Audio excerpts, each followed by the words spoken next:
Ganon ang trato ni Hector sa akin buong araw. Walang pasok, kaya dinadala ako palagi ni Coco sa barkada niya tuwing nakikitang gumagala kung saan saan. Naiirita pa ako dahil panay ang gapang ng kamay niya ngayon sa likod ng monoblock chair na inoopoan ko habang nakikipagbiruan siya sa matangkad na insik na si Oliver.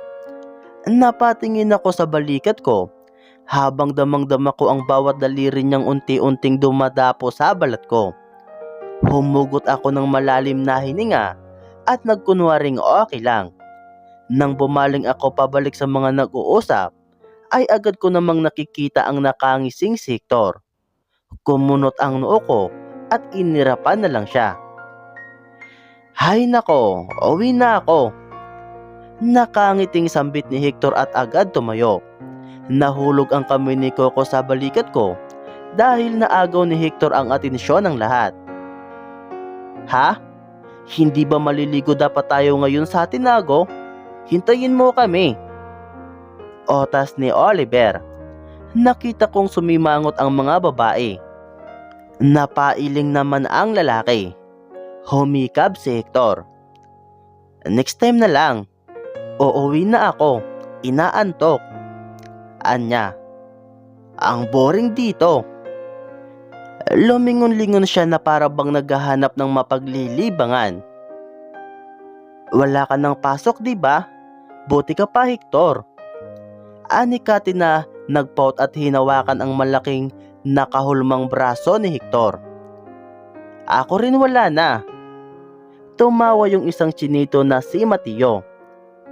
Sabay na tayo palabas doon. Otas niya. Timing at tumunog ang bell.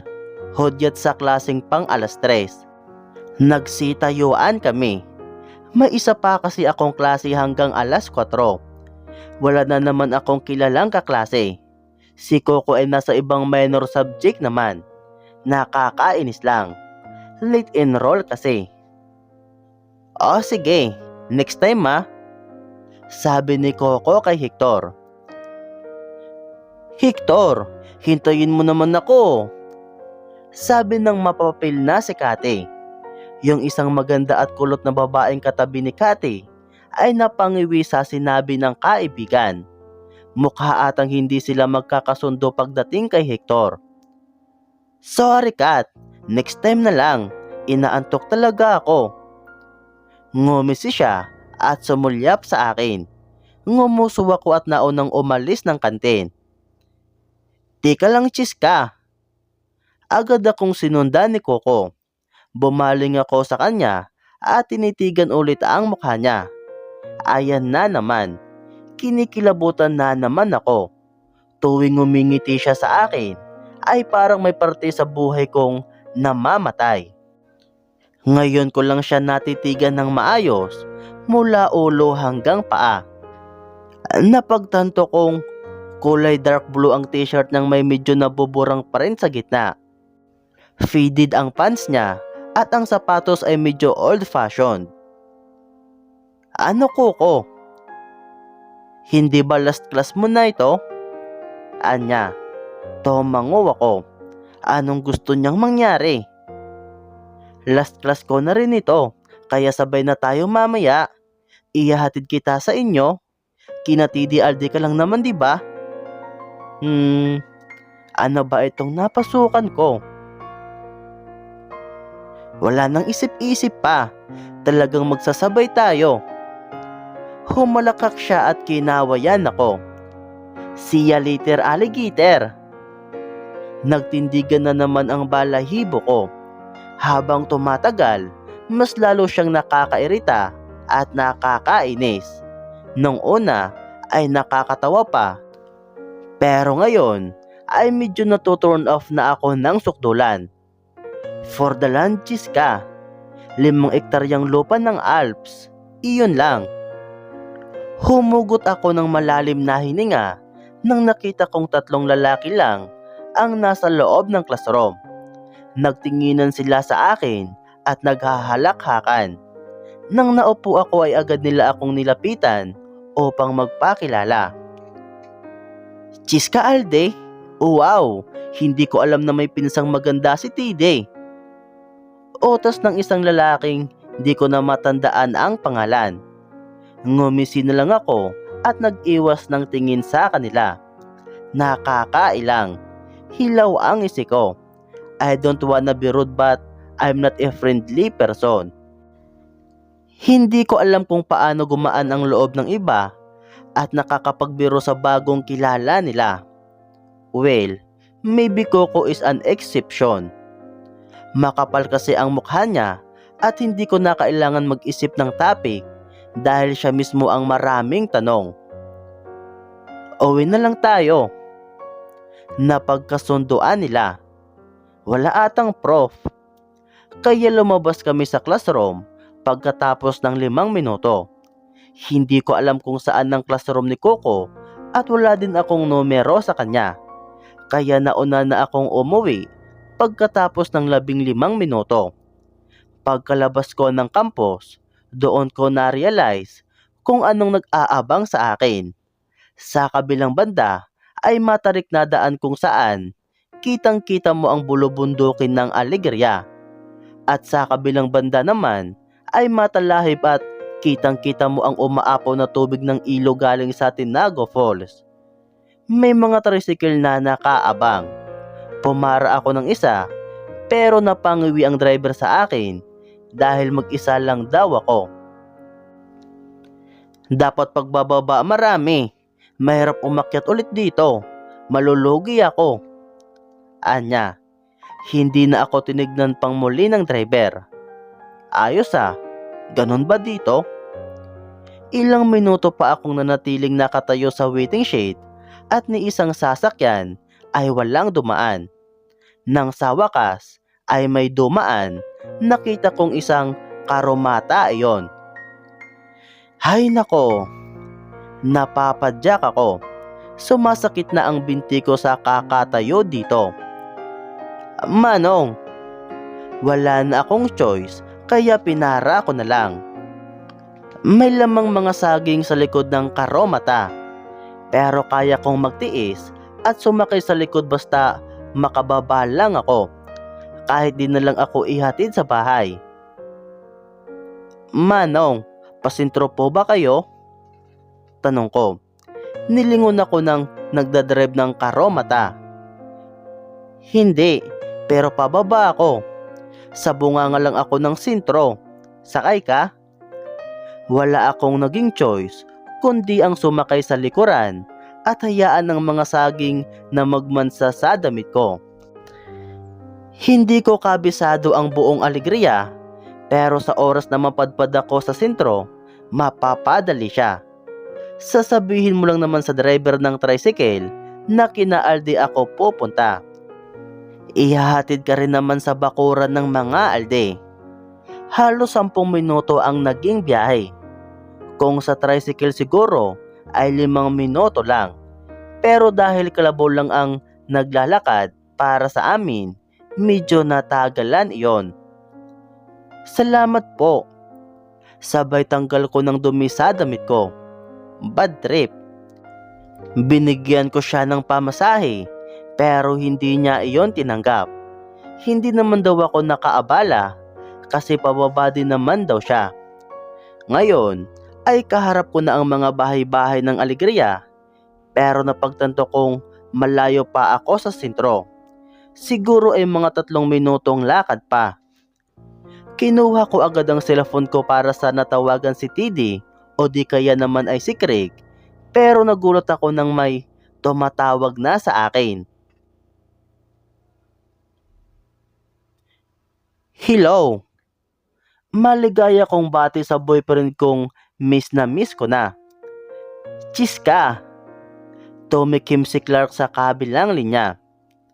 I miss you. Otas ko. I miss you more. How was your day? Kanina pa kita tinatawagan, pero di mo ako sinasagot.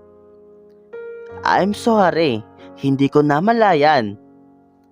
Nakangisi ako habang naglalakad papuntang sentro. Okay lang kahit nakakabad trip ang araw na ito, basta ba nandyan si Clark. Ikaw, how was your day? Siyempre, ito, pumasok na ako kanina. It's weird ko sure not around. Nag-init ang gilid ng mga mata ko sa sinabi ni Clark. Narinig ko kasi ang pangungulila sa boses niya. Pinipiga ang puso ko at gustong gusto ko na ulit bumalik ng Maynila. Hey! Anya habang tahimik pa ako sa pag-iimot sa kanyang sinabi. I gotta go. May tawag sa isang professional photographer. Narinig ko ang pagmamadali niya. I'll call you later. Okay? Okay. I love you. Anya. I love you more. Suminghap ako at binaba niya agad ang tawag. Paano na ba ito? Miss na miss ko na si Clark. At pakiramdam ko kailangan ko nang umuwi sa kanya. Hindi niya deserve ito. Kahit na nagpapanggap lang ako kay Coco, ay nagigilty pa rin ako. Sa gitna ng pag-iisip ko, ay may biglang humarang sa aking isang lalaki. Seryoso ang mukha nitong parang hinigupan ni Cell sa Dragon Ball Z. Mukha siyang adik at walang nakain ng ilang linggo. Agad akong napaatras, lalo na nang naglahad siya ng maruming kamay. Akin na cellphone mo o papatayin kita. Nangatog ang binti ko at kumalabog ng malakas at mabilis ang puso ko. Pinagpawisan ako ng malalamig dahil alam ko, kita ko sa mga mata niya na hindi siya nagbibiro. Umatras ako at nagpanik nang bigla siyang nagpakita ng kutsilyo. Nanginig ang kamay ko nang inaabot sa kanya ang cellphone kong 1 taon na sa akin. Touchscreen iyon at mahigit kumulang 20,000 piso nang binili ni Daddy para sa akin. Hindi ako makapaniwalang mawawala iyon sa akin ngayong naghihirap pa kami. Marahas niyang hinablot sa kamay ko. Tatakbo na sana ako nang may biglang humila sa kamay ng lalaking nasa harap ko. Ah! Napatili ako sa sobrang kaba, lalo na nang nakita kong may dumugo. Sa bilis ng pangyayari, ay natulala na lang ako. Ang tanging sigurado ay ang mahabang buntot ng buhok sa likod ng lalaking nakikipaglaban ngayon sa hayop na holdapper. Tulong! Desperada kong sigaw nang nakitang dumudugo ang braso ni Hector dahil nahiwa iyon ng kutsilyo. Humandusay ang lalaki sa sahig sa pangatlong suntok ni Hector. Sumulyap ang seryoso at nag-aalab ng mga mata niya sa akin bago yumuko para pulutin ang cellphone ko at ang kutsilyo ng lalaki. May dumating namang mga concerned citizen na nasa paligid kanina. Pakihatid niyan sa sentro, holdapper. Otas ni Hector. May mga tumingin sa akin para makiusisa pero silang lahat ay nasa paligid ni Hector at ng lalaking nakahandusay. Mukhang dayo to, sabi nung isang may sombrero. Dayo to, Hector. Tumango si Hector. Hector, may sugat ka, sabi ng isang matandang babae na may dalang bilao. Sa bahay ka na lang muna para gamutin ko yan. Ngumiti si Hector at tiningnan ang sugat niya. Okay lang po, Manang Iseng. Punta na lang po ako sa ilog. Huhugasan ko lang. Pero Hector, mas mabuti sa bahay. Tara na. Halos hilain siya ng manang habang ang iba ay abala sa pagtatali sa lalaking nakahandusay. Hindi na po talaga. Makakaabala lang ako. Ngumisi ulit si Hector at tumingin sa akin. Nako! Bigong sinabi ng matanda.